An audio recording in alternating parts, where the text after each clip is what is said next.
Yes, every single day, life throws curveballs that don't care about our plans, our calendars, or our comfort. And agility isn't about moving faster, it's about shifting smarter. It's the discipline of staying steady in the chaos, curious in the unknown, and confident in the storm. Today, we are not talking about bouncing back. We're talking about bending without breaking. Welcome to Human Being with Dr. Susan. I am Susan Hendrick, your host, and today we are stepping into a conversation about something that takes us completely off course from what we've planned. Something that requires giving up on what we thought was the plan. Agility. All right. Now, let's take a breath together and dive into this topic. Agility is a leadership superpower that we don't talk about enough.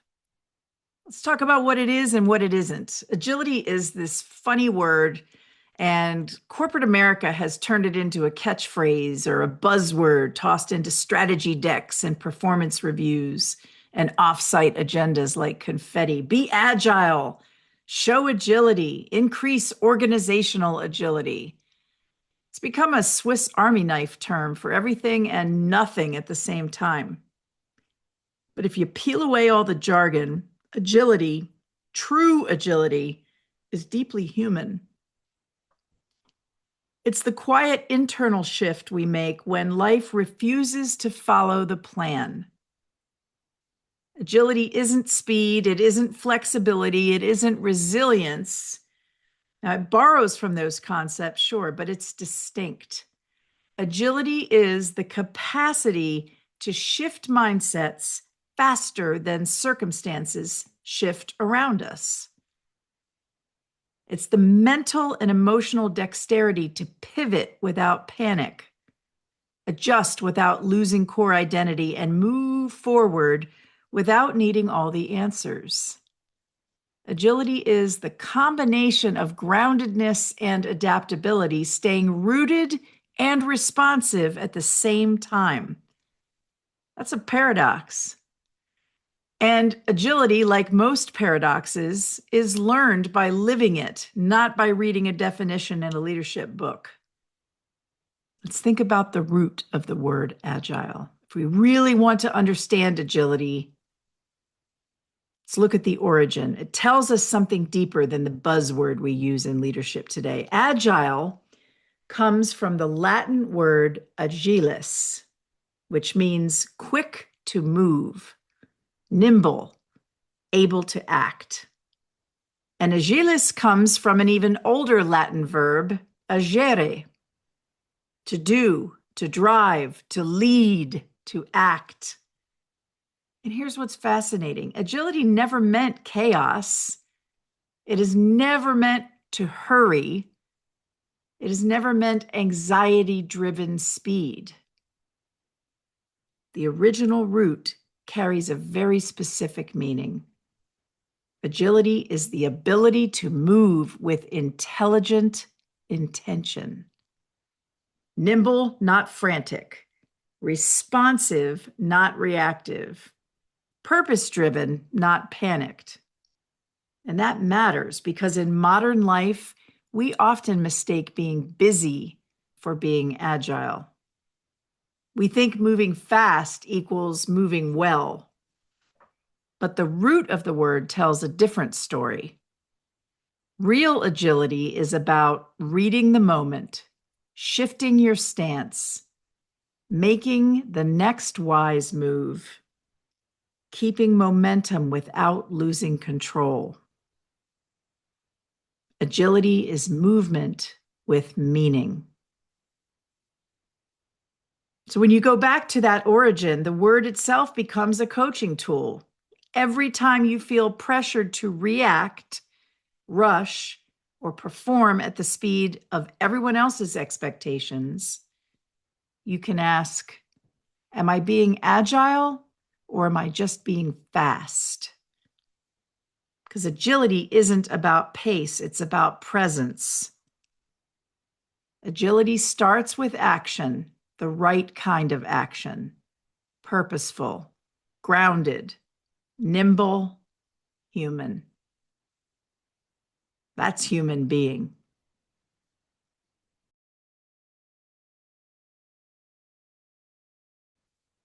Now I'm going to tell you a personal story about agility, a story from my mom. Agility and the unlit candle. So, this is a story that lives at the center of my family history, my personal history. It's a story my mom wrote years ago. She called it The Unlit Candle. It's a story about disruption, resilience, and that unexpected moment when life forces you to pivot into a different version of yourself. The year was 1970. My parents were brand new to Delaware, young, hopeful, starting out with a baby girl and a handful of dreams. My mom had left her job at the University of Illinois to care for me. My dad had just started his first role as a chemist at DuPont.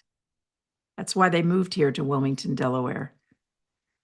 Money was tight, life was simple, but it was good. My mom planned my first birthday with absolute joy, the way new mothers do. She baked a beautiful cake.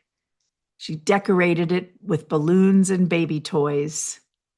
She placed one large candle in the center, unlit, waiting for the moment.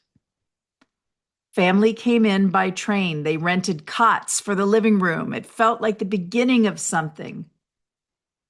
But the morning of the celebration, just before lunch, my dad said, "Hold up, I smell smoke." He opened the apartment door, and a wall of thick black smoke poured in. In seconds, my mom grabbed me. Everyone ran out barefoot into the sunlit parking lot, watching as the fire department fought flames pouring out of the lower level. That beautiful cake never got sliced. That candle never got lit. Later that day, once the fire was out, they were allowed back in to salvage what they could. Much was destroyed: clothes, keepsakes, their few belongings as newlyweds.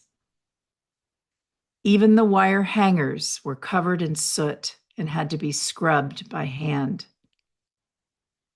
My mom and dad had no renter's insurance, no safety net, just each other and a baby with a birthday that never happened. They relocated to a motel. My grandmother and my aunt went back home.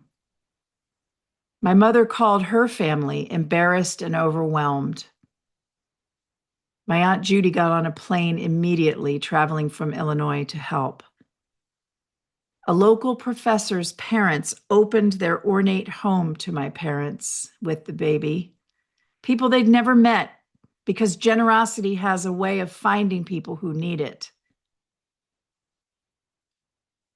Eventually, my parents moved into a small bungalow, and then into the home they still live in today. One disruption after another, and yet somehow they kept finding the next right move. That's the part my mom never wrote explicitly, but what the story teaches.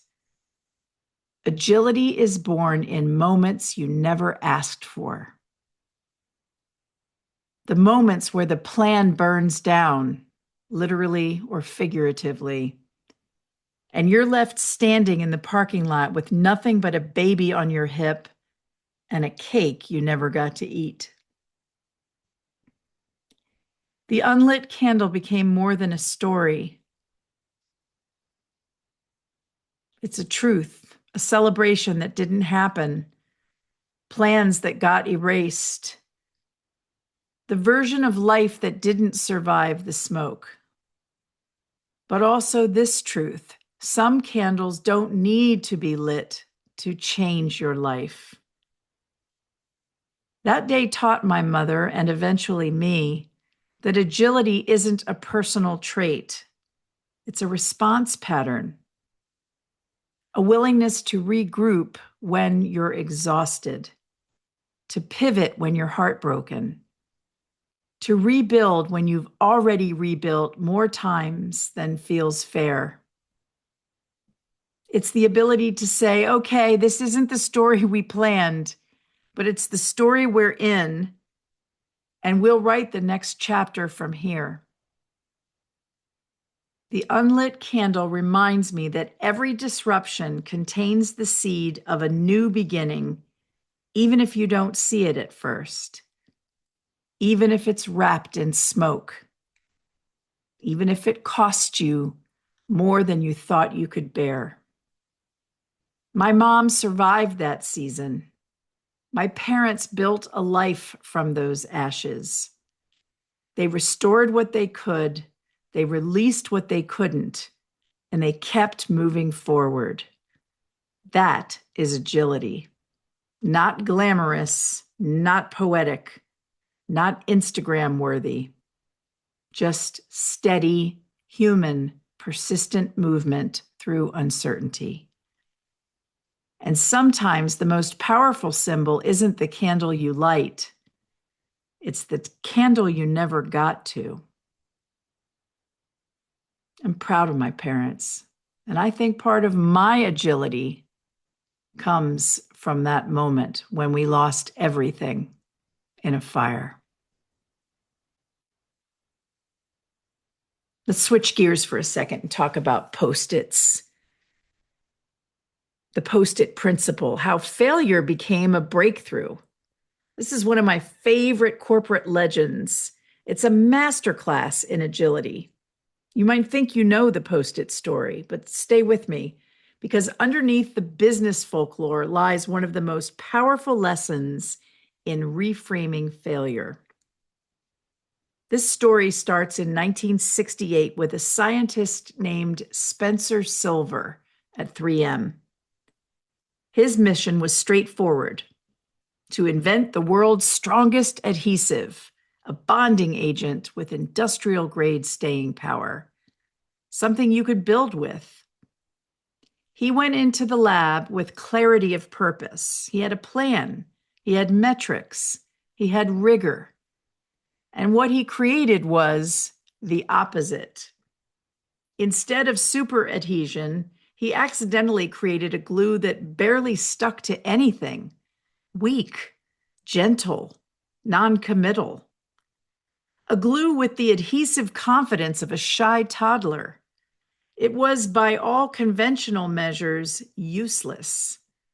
Nobody wanted it. Nobody saw value in it. Nobody could imagine a future for it. Silver didn't give up. He pitched it around the company for years. He believed it had value. He just couldn't figure out the use. His colleagues brushed it off. Why? Because they were rigidly loyal to the intended purpose, a strong glue. They couldn't see possibility outside the original goal. They couldn't see past failure. They were stuck in a fixed definition of usefulness. And this right here is where agility begins to whisper, look again. Agility invites reinterpretation, not reinvention. Now enter Art Fry. Different department, different problems. Art sang in his church choir and kept losing the bookmarks in his hymnal. Every Sunday, he'd open the book, and the scrap of paper marking the next song had fallen to the floor. Annoying problem? Yes. Leadership problem? Not really. But inconvenience becomes innovation when seen through the right lens. Wipe your eyes. Fry remembered Spencer's failed glue. He saw its weakness, not as weakness, but opportunity. The problem wasn't the glue. The problem was the context. Strong adhesive is for permanence. Weak adhesive is for flexibility. In other words, Silver created agility in chemical form. He just didn't know where to apply it. Fry did. And that right there is the soul of agility. Seeing value where others see waste. Reframing failure as innovation. Repurposing something dismissed or overlooked. Asking, what else could this be? The first sticky notes were light yellow because that was the scrap paper available in the adjacent lab. They were small, simple squares, unpolished, unbranded, just an idea made visible. People loved them. Not because they were beautiful, but because they were useful. Not because they were strong, but because they were gentle.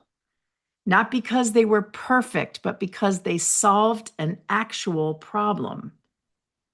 From a failed glue came a global phenomenon. What changed? Not the glue, the perspective. That's agility. And there's a leadership lesson hidden inside that Post-it note. Let's get tactical for a moment. Because this applies deeply to leadership, team dynamics, and organizational strategy. Netflix didn't invent movies, they reimagined distribution. Uber didn't invent taxis, they reimagined access. Airbnb didn't invent lodging, they reimagined trust. And 3M didn't invent notes, they reimagined the purpose of failure. Innovation isn't creation. Innovation is reinterpretation. And reinterpretation is agility. The weak glue didn't suddenly become strong. The world shifted around it to recognize its value. How often do we discard people, ideas, projects, or processes because they didn't perform the way we originally intended? How often do we miss the genius right in front of us because it didn't show up in the form we expected? Agility asks leaders to see differently, not to move faster, but to interpret smarter. Let me say that again. Agility is about intelligent reinterpretation, not frantic activity. How about the chocolate chip story? Agility in the unexpected. I want to share one of my favorite stories of accidental brilliance, a moment of pure agility baked right into American history. It's the story of the chocolate chip cookie. Sometime in the 1930s, at the Toll House Inn in Whitman, Massachusetts, a woman named Ruth Wakefield was preparing a batch of butter cookies. She reached for the baking chocolate she always used and realized she was out. No problem. She grabbed a Nestle chocolate bar and chopped it into pieces, assuming the chocolate would melt evenly into the dough. Well, it didn't. Instead of melting, the chocolate held its shape, turning into little pockets of soft, rich chocolate suspended inside that cookie. A mistake. A failure of technique, a deviation from the plan, and yet it became one of the most iconic desserts of all times. Here's the leadership truth hiding in that moment. The chocolate chip cookie didn't happen because the plan went right. It happened because Ruth Wakefield stayed flexible when the plan went wrong. Agility in its simplest form. She didn't stop baking. She didn't throw out the dough. She didn't panic, freeze, or overreact. She tried something. She stayed open. She let the moment teach her instead of derailing her. And what came out of that oven wasn't a compromised cookie. It was a brand new category of cookie. And it gets even better. Later, Nestle struck a deal with her. They printed her recipe on every bag of chocolate chips, and she received a lifetime supply of chocolate. Now tell me that's not the universe rewarding agility. And there's a quote that fits this story perfectly. Blessed are the flexible, for they shall not be bent out of shape. The chocolate cookie is the metaphor we all need. Sometimes your shortage becomes your spark. Sometimes your mistake becomes your breakthrough. Sometimes the thing you didn't plan for becomes the thing you're known for. Agility is the willingness to stay curious when the recipe changes, to trust that a missing ingredient isn't the end of the story. It might just be the beginning of an even better one. So the next time life hands you a moment that feels inconvenient or unexpected, remember Ruth Wakefield in her little kitchen at the Toll House Inn. You never know. This could be your chocolate chip moment.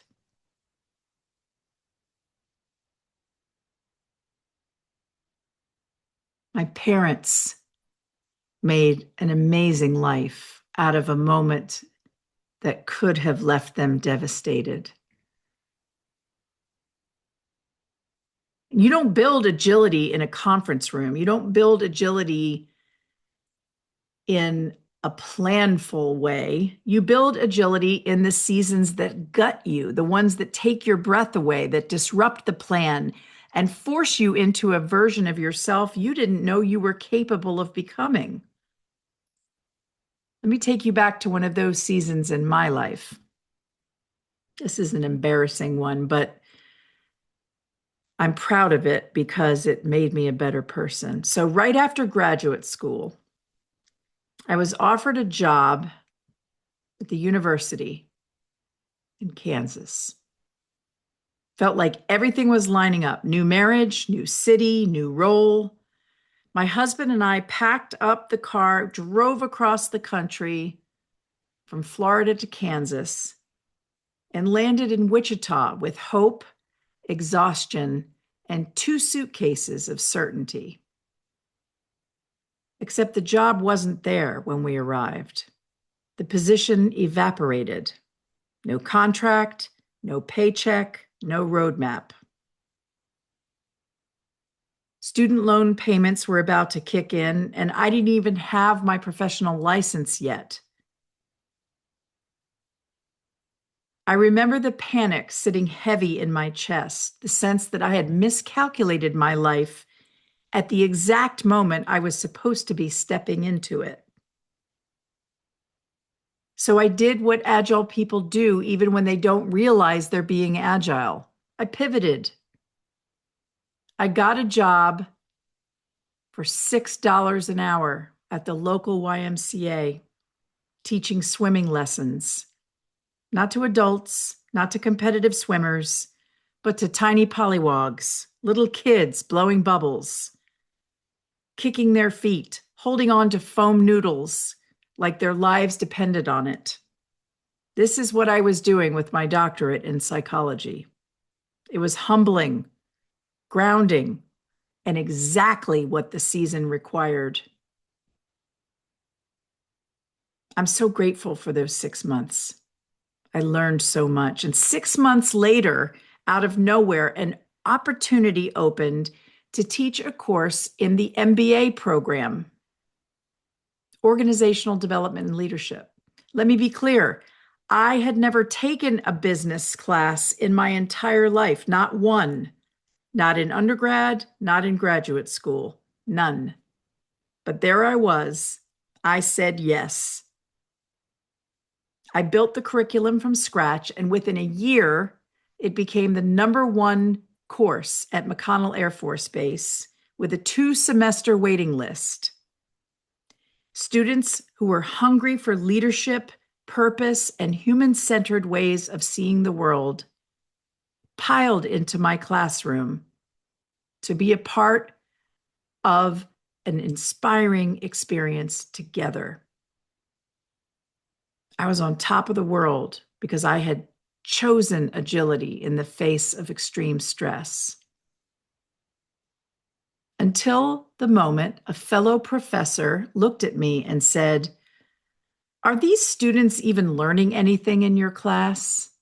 Do they even know the 4 Ps of business?" It felt like a punch to the chest.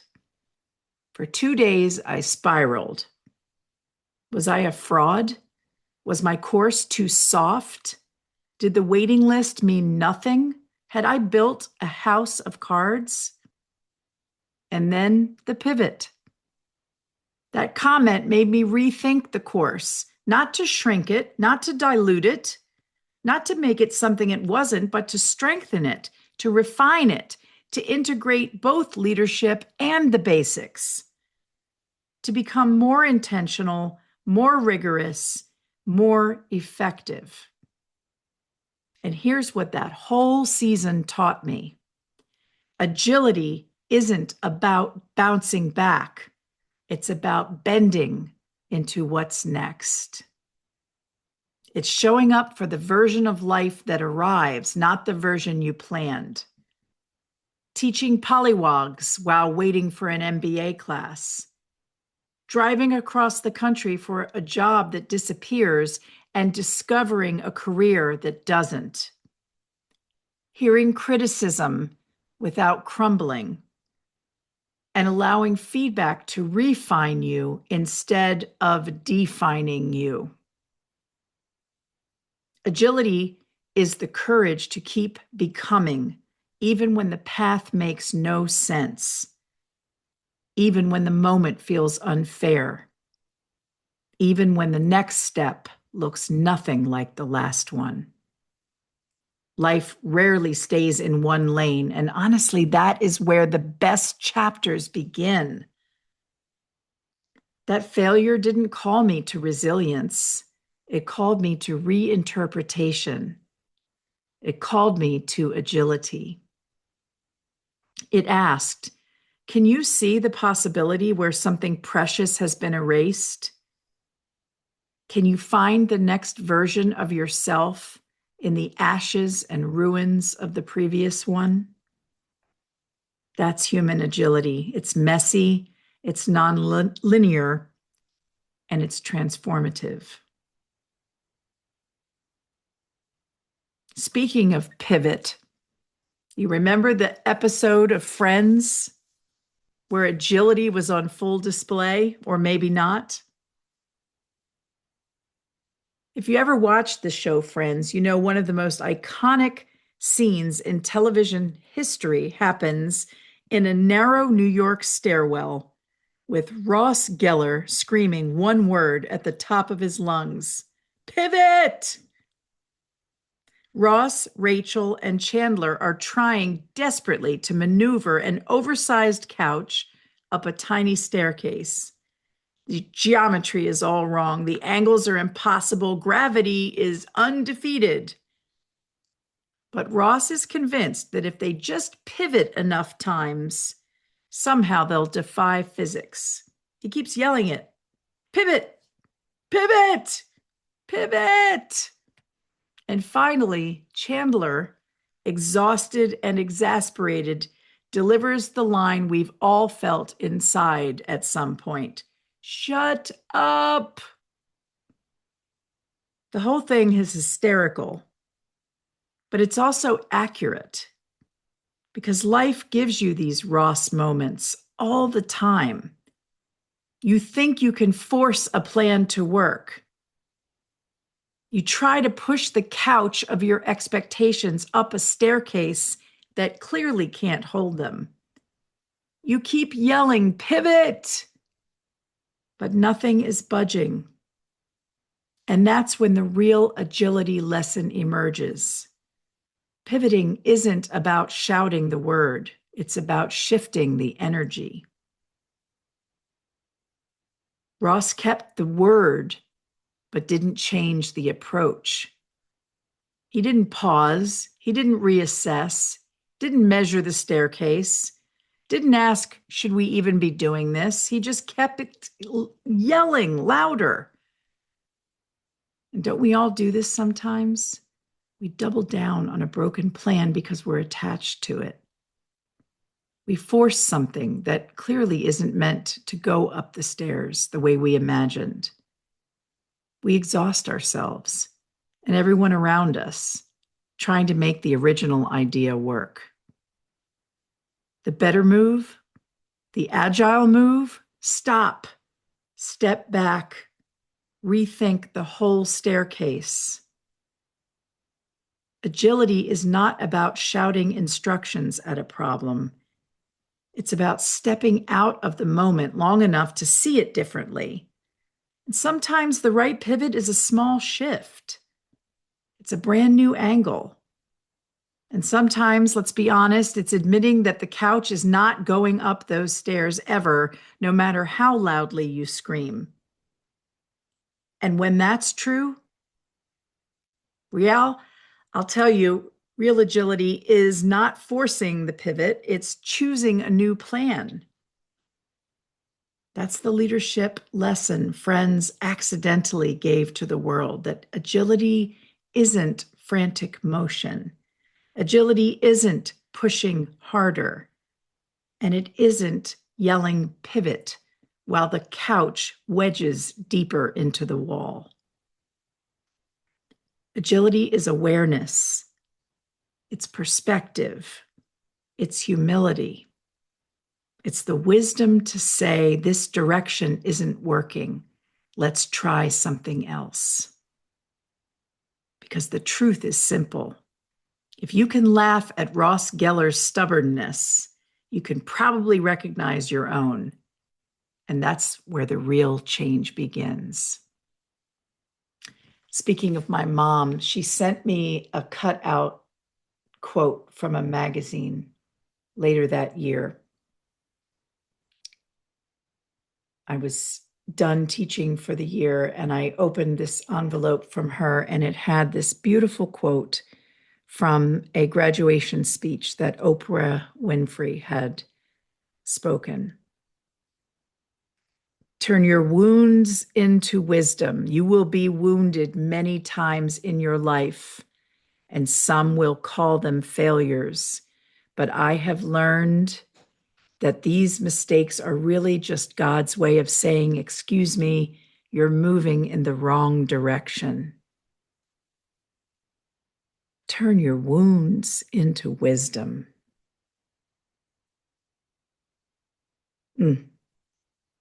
And when we talk about agility, people often imagine doing more hustle, more flexibility, more motion, more ideas. But what if agility is about less and the courage to remove what no longer serves you? Think about real agility, the kind that actually changes your life, being not about adding, but about subtracting. Cicero said, more is lost by indecision than wrong decision. Indecision is the thief of opportunity. You see, most of us aren't defeated by failure. We're defeated by drag, by carrying things that no longer serve the moment we're in. A few thoughts to help make this point. The history of the cinder block as it got lighter and stronger. In 1887, Harman Palmer patented a solid concrete block. One problem, it weighed about 100 pounds. Builders hated it. Too heavy, too clumsy, too impractical. 17 years later, Palmer did something brilliant, not by adding, but by subtracting. He removed 2/3 of that solid concrete block. And suddenly it only weighed 30 pounds. It used less material. It was more structurally sound and it insulated better. Sometimes agility isn't do more, it's what are we carrying that we don't need? What concrete can we remove?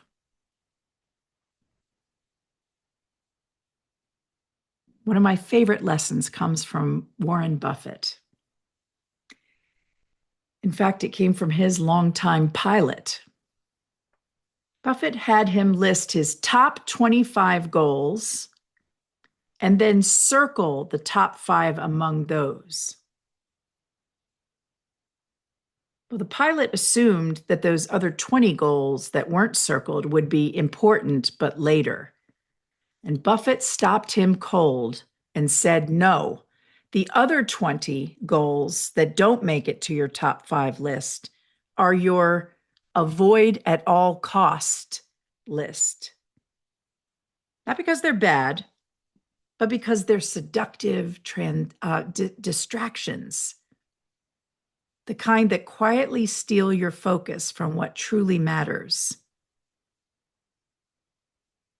Agility requires the courage to say, these 5 get my life. The other 20 do not. Eliminate ruthlessly, or your attention will be spent on things that don't pay you back. Ooh, is that powerful? Choose your top 25 and eliminate all other priorities at any cost. In the 1970s, Heinz had a problem. Their ketchup was too thick, and people complained about the weight. Competitors mocked them, and fast food chains threatened to switch brands. Heinz didn't fix the flaw, they reframed it. The best things come to those who wait. Suddenly, slow wasn't a bug, it was a luxury, proof of quality.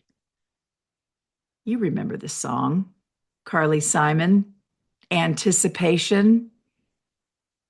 Agility is not always about making something faster. Sometimes it's about changing the story so that the weakness becomes the signature. Mental game. Motorola and the missed call mistake. In the early 2000s, Motorola engineers discovered a bug. When a call came in, the phone vibrated once, then rang. They planned to remove that bug until testers said, I kind of like it. It feels smoother. It's less stressful. And that bug became the first haptic alert, a tiny vibration every smartphone in the world now uses. Once again, agility is not fixing everything. It's noticing what actually works, even if it wasn't the plan. That's the leadership punchline here. Agility is not hyperactivity. It's not speed. It's not doing more. Agility is stripping away what's unnecessary. Eliminating the seductive but unworthy. Reframing weakness. Noticing value where others see flaws. Choosing the essential over the excessive. And refusing to let indecision steal your future. Because the truth is simple.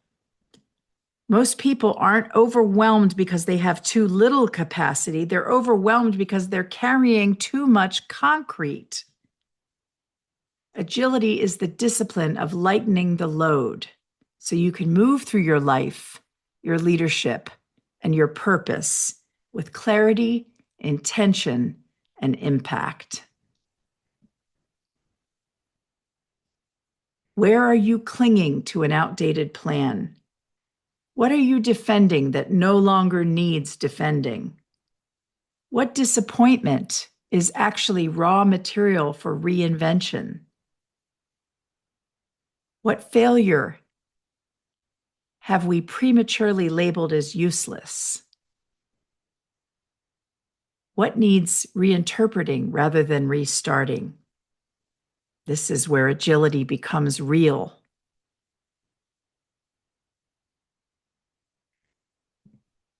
Dwayne "The Rock" Johnson, wonderful example of agility.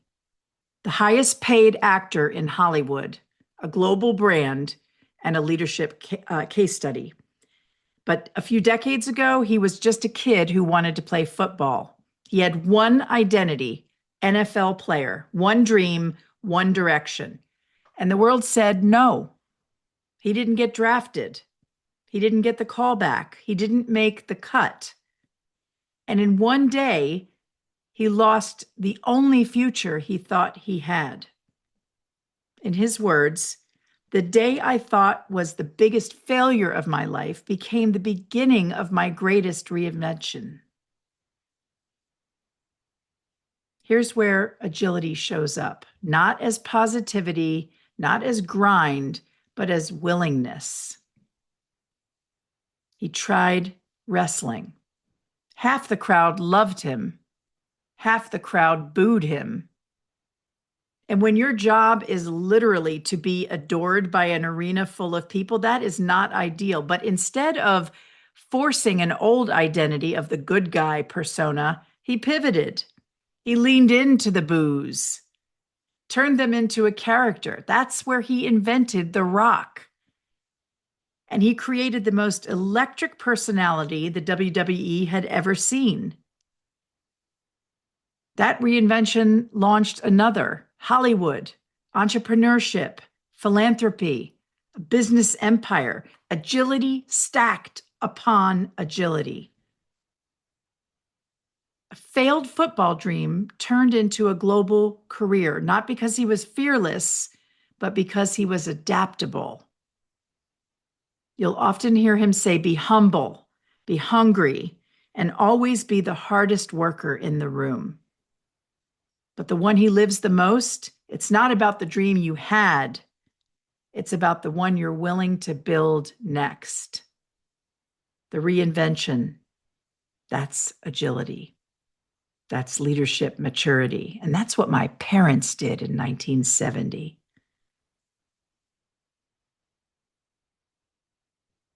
If The Rock can reinvent himself from a guy who didn't make the NFL to a man whose biceps have their own zip code, you can probably handle a strategy shift at work.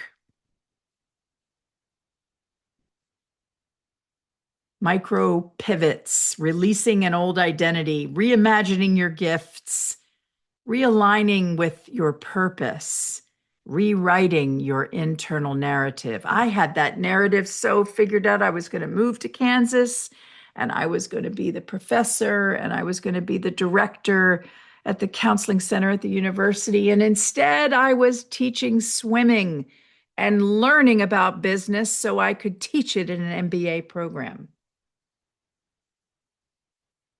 And those two moments made all the difference for me.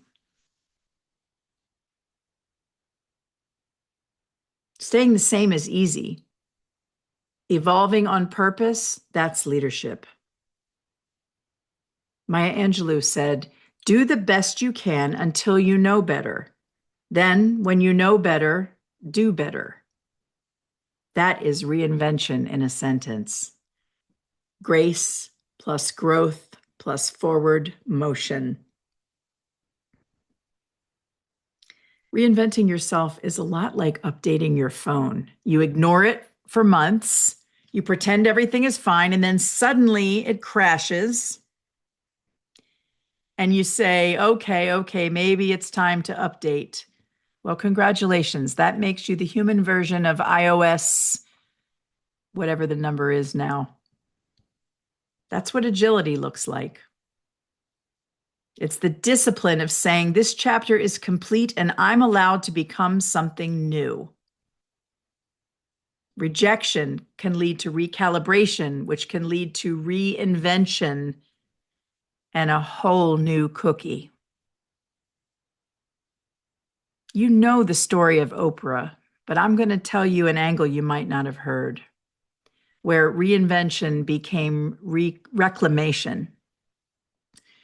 Oprah didn't just reinvent her career, she reinvented the entire talk show model. Before we knew her as Oprah, she was fired from a news job for being too emotional. Too emotional. Can you imagine telling Oprah she feels too much? That's like telling water it's too wet. Instead of shrinking, she pivoted. The thing they rejected became the foundation of her empire. Remember those words from her graduation speech at Spelman. Turn your wounds into wisdom. Use that hurt as the material that grows you. If Oprah can take being fired and turn it into owning her own network, I can probably handle a reorg. Robert Downey Jr. is another example of reinvention as redemption. There is no Hollywood comeback story bigger or more courageous.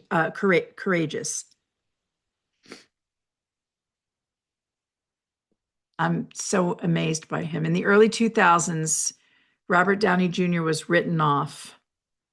Addiction, arrests, studios refusing to insure him. He was considered unemployable. Here's where agility sings. He didn't deny his past. He didn't hide from it. He built on top of it, and Marvel took a chance. He took responsibility, and Iron Man was born. And he later said, remember that just because you hit bottom doesn't mean you have to stay there. Agility is not erasing old chapters. It's refusing to let them be the final ones. What about Nelson Mandela? Reinvention as transformation. He was imprisoned for 27 years. Most people would emerge broken, if at all. He emerged bigger. He stepped out of that prison without bitterness, embracing forgiveness as a strategy. His reinvention wasn't personal, it was national.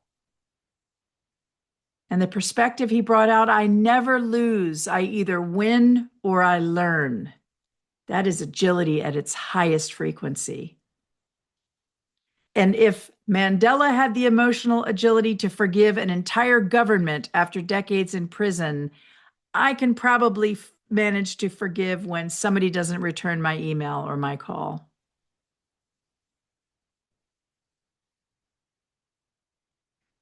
And the last example I want to give you is Steve Jobs. He passed away from the same disease and condition that I have, and my Aunt Jill had before she passed away. He was fired from Apple, the company he founded. Imagine being ejected from your own creation. And he later said about that, it was awful tasting medicine, but I guess the patient needed it. While he was exiled, he created Next, then he created Pixar, then he returned to Apple to build the most iconic technology ecosystem in human history. Jobs didn't just reinvent himself, he reinvented the world. Because, like Joseph Campbell said, you must be willing to let go of the life you planned so as to have the life that is waiting for you. And George Eliot shared with us, it's never too late to be what you might have been.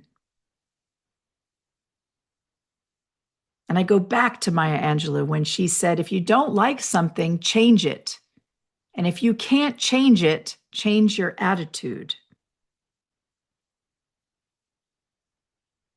Ralph Waldo Emerson taught us the only person you are destined to become is the person you decide to be. That Japanese proverb, fall down 7 times, stand up 8, that is agility.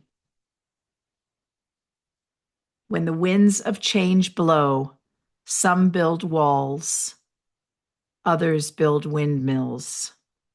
Beautiful Chinese proverb. What are you going to do with the winds of change that blow upon you?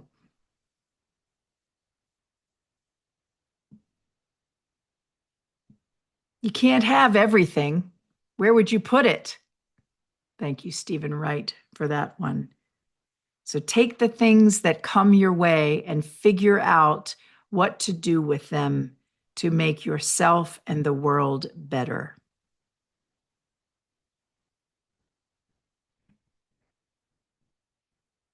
I'd love to know about your pivot moment, your chocolate chip cookie, your unlit candle.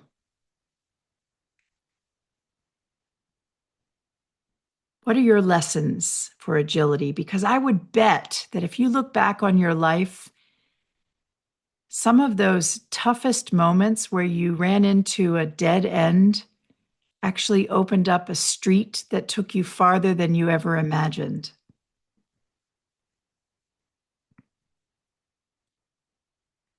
Failure is simply the opportunity to begin again, this time more intelligently, said Henry Ford. Ursula Le Guin, the great writer, said, the creative adult is the child who survived. Now, there is no single most agile person ever, but there are figures whose lives embody agility at a level that rewrote history. And we can narrow it down to a few icons, depending on what type of agility you mean. I'm going to tell you the one that really strikes me the most. Total agility. Leonardo da Vinci. He's the closest thing humanity has to the most agile person ever. He didn't just pivot careers, he pivoted disciplines, worldviews, and entire categories of knowledge. He reinvented what possible meant. Da Vinci was an artist. He was a military strategist. He was an engineer. He was a scientist, a musician, an anatomist, an inventor, a philosopher. Not in separate chapters, all at the same time. He displayed the one thing that agility ultimately requires: infinite curiosity and zero attachment to one identity. He would study a bird's wing, then design a flying machine. He would paint the Mona Lisa, then sketch early versions of the helicopter.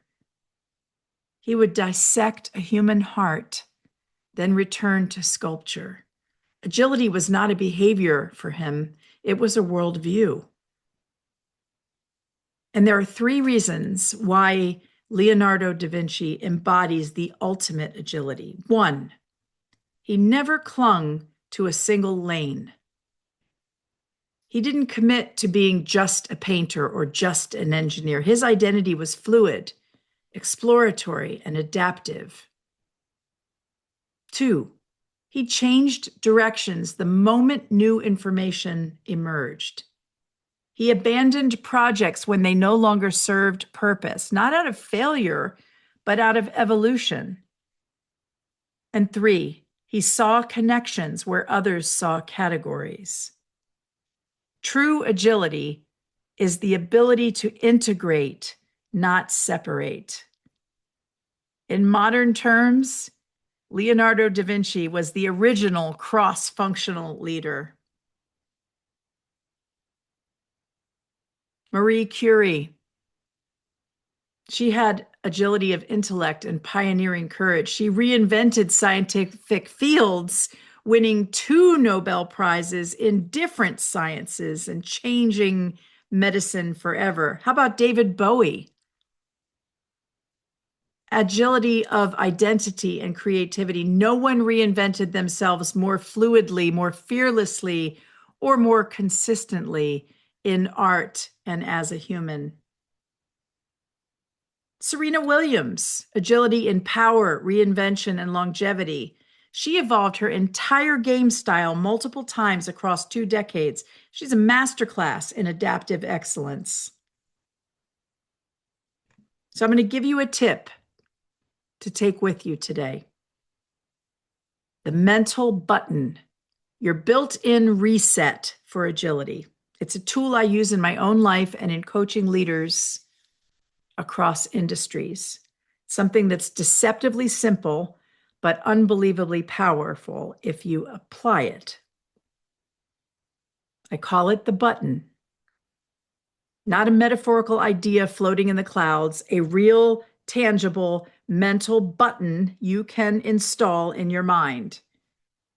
And its entire purpose is to interrupt stuckness, to remind you that you are not at the mercy of the moment, to activate agility instead of spiraling into frustration, defensiveness, or overwhelm. This is a button you press when you hit that internal wall and you think, I don't know what to do, I'm stuck.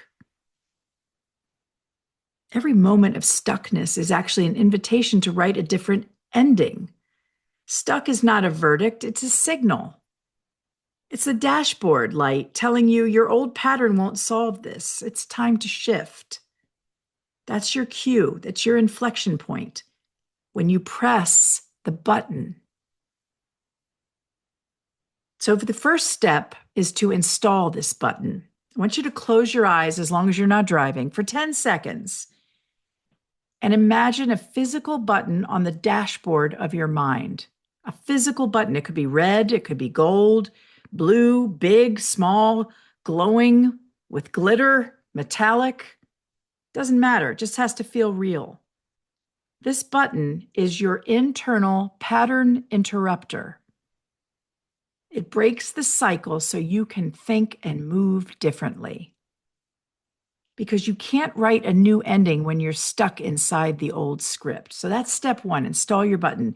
Step 2, assign your button a purpose. When you press this button, it does exactly 3 things. Number 1, it stops the emotional autopilot. Fear, frustration, irritation, paused. Not erased, just paused. Number 2, it creates a mental space, a beat, a breath, a gap big enough for a better decision. And number 3, it triggers agility. It reminds you, you can pivot here. You are not stuck. This reminder alone changes everything. It's the moment you stop reacting and you start rewriting. Now, once you install that button and you give it its meaning and purpose, you're going to pair that button with new language. Agility isn't activated by force, it's activated by reframing. So whenever you press your button, you say this one line. If this moment isn't working, I'm allowed to change it. That sentence is agency. It's a choice. It's movement. It's giving yourself permission to pivot mentally, emotionally, strategically. Now you get to write a different ending. Once you've pressed that button, paused the stuck pattern, agility asks new questions. What else could be true? What's the next right move, not the perfect one? What's the opportunity hidden inside this friction? What version of me do I want leading right now? And if this were a chapter in my story, how do I want it to end? You're not rewriting the past. You're rewriting the response. And that is where leaders grow. Stuckness tries to convince you that the story has only one ending. Agility reminds you that you're the author, not the character. And finally, practice in tiny moments. You don't start with big crises. You start with a meeting that goes sideways, a conversation that feels awkward, a project that stalls, a reaction you're not proud of, or a moment when someone pushes your buttons and you choose to push your own button instead. Every time you use the button, your brain learns a new pattern: pause, pivot, possibility. Pause, pivot, possibility. That's agility in motion. And over time, you won't just press the button, your mind will automatically reach for it. That's what we call installed agility. And why does this work? Because your brain loves patterns, and stuckness is a pattern that feels familiar, predictable, safe, even when it's miserable. But your mental button interrupts that default script and tells your brain, we're not doing that old thing anymore. It's the cognitive equivalent of turning the steering wheel 1 degree and ending up on a completely different road. Agility isn't a personality trait. It's a trained response. And the button is the training. When life hands you a moment that feels stuck, stale, burned, or scripted, press the button. Remind yourself, this is my moment to write a different ending, not a perfect one, a better one. Because agility doesn't ask for flawless, it asks for forward. You can detach as a coping mechanism. Step out of the movie you're in and view it with journalistic distance. When you're in the movie, everything feels loud. When the music swells, the stakes feel high, reactions get big, egos flare, fear gets activated, and your thinking narrows. Your nervous system can't tell the difference between a real threat and a perceived threat. It just reacts. Detachment interrupts that threat. Psychologists call it cognitive distancing. I like to call it stepping out of the movie. The moment you step out of the movie, 3 things happen. Your emotions decelerate, your options expand, and your identity stabilizes. Instead of I'm failing, you shift to something challenging is happening and I'm assessing it. When you detach, you stop living inside the plot twist and you start evaluating it. That's agility. You become a reporter in your own story. Not taking sides, but just describing the facts of what is actually happening right now. What am I assuming? What would an outside observer notice that I'm missing? That gives you altitude, and altitude gives you clarity. The same way a camera zooms out from a close-up when it's too intense, that's how you can stop the emotional hijack without shutting down your humanity. So to step out of the movie in real time, number 1, pause the scene, freeze frame. Wait a minute, what's happening here? Number 2, pull the camera back. Imagine you're watching yourself from a balcony seat in a theater. You're not the actor anymore. You're the observer. Number 3, narrate the moment as if you were a reporter. Describe it neutrally, like a person is feeling overwhelmed because a deadline moved. A team member is reacting to tone, not content. Neutral narration reduces emotional charge almost instantly. Number 4, ask, what story am I adding to this? Because in moments of distress, the situation isn't the problem. It's our story about the situation that becomes the problem. And then number 5, finally, choose a new response from your balcony view. When you're not drowning in the scene, you can make a strategic choice, not a survival choice. That is where agility wakes up. Reactivity moves to reflection, moves to response. It says, I can engage without being engulfed. You can use this tool of stepping out of the movie when someone's tone triggers you or when your plans get upended. You can use it for 3 seconds or 30 minutes. Great leaders have the ability to be in the experience without being of the experience. They feel the moment, but they don't get swallowed by it. They respond, not react. They observe, not over-identify. They choose instead of inheriting.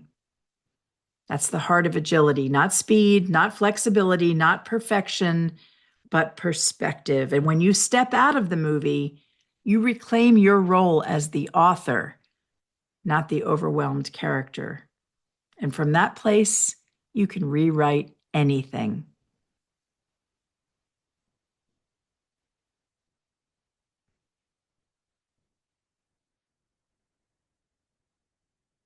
Agility. Your button allows you to take a pause, reframe the situation, and claim it. I love improv comedy. I love improv because it's all about the power of yes and. Improv is the ultimate agility. If you've ever taken an improv class or even watched a group of improvisers perform, you know it's essentially a living laboratory for agility. No script, no plan, no time to polish, just real humans reacting to real moments in time. And the foundation comes down to 2 words: yes and. Yes and is the core rule of improv. It means you accept what's happening, even if it's unexpected, and you build on it. If your scene partner says, we're on Mars and you're the captain of the spaceship, you don't reply, no, we're not, we're in a grocery store, because that would kill the scene. In improv, rejection collapses the story. Agility keeps it alive. Yes and acknowledges the reality, prevents shutdown, and creates forward movement.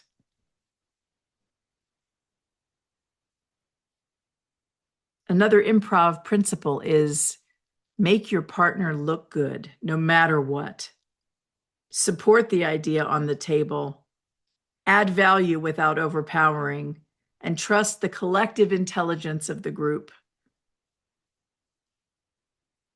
Improv also teaches us to treat mistakes as gifts. If someone drops a prop, says the wrong thing, or derails the scene, improvisers don't panic, they lean in. Because in improv, the mistake usually becomes the funniest, richest, most human moment of the entire performance. Yes, and that's what I leave you with today. As you go out there and your world gives you a different experience than you ever planned, and you make a mistake or you have a plot twist, how can you hit your button and lean in and claim that agility?